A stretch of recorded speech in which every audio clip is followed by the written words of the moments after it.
All that glisters is not gold, as the Merchant of Venice once discovered. But what about this gold?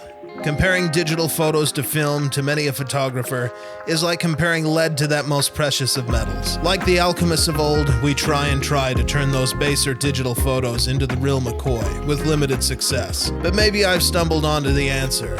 Maybe I found the philosopher's stone of photography, Dehancer. Dehancer promises to turn those ones and zeros into digital film. All of the beauty of your favorite film stock, but none of the hassle. No waiting, no mailing, no scanning. Little more than the regular workflow of your chosen editing software, or simply dropping the photo into their web portal or mobile app. But I've never heard of a successful alchemical process to turn baser metals into gold. So why should I expect anything better here?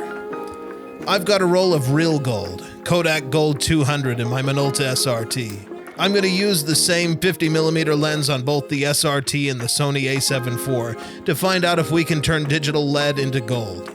So let's grab a cup of coffee and get started.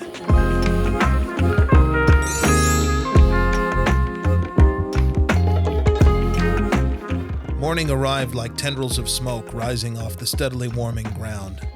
I just wanted to crawl back into bed, but that wouldn't answer for today. I'd have to rely on coffee to get me to the city by day's end. And by that I mean the city, New York. I wanted to take some photos along the way, or on the streets of the Big Apple, but like my lucky numbers, the moment just never came up. By the time I arrived, it was already getting late. Starting the roll would have to wait for the next day.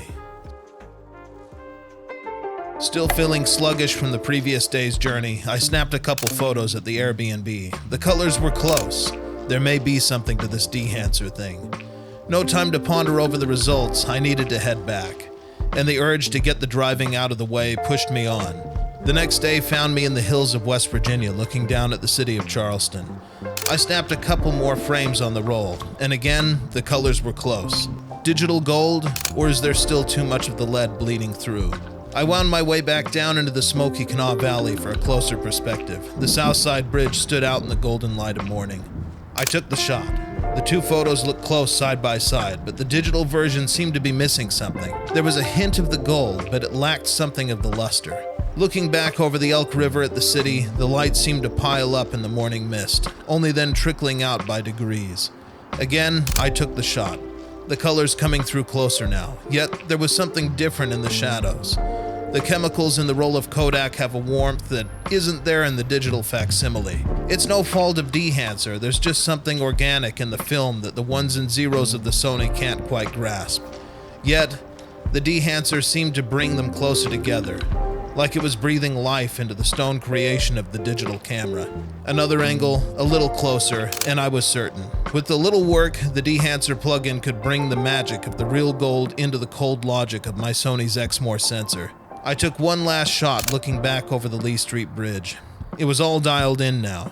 I could get the best of both worlds, all the convenience of digital photography with just enough of the gold look to bring some life.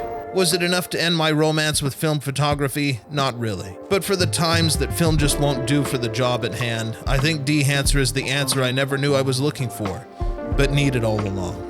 ไฟพะวงหลงเฝ้าสาวเจ้าบางปะกงทางห้วยงงหลงเกอหาโอเวรกรรมจำพรากจากไปไกลตา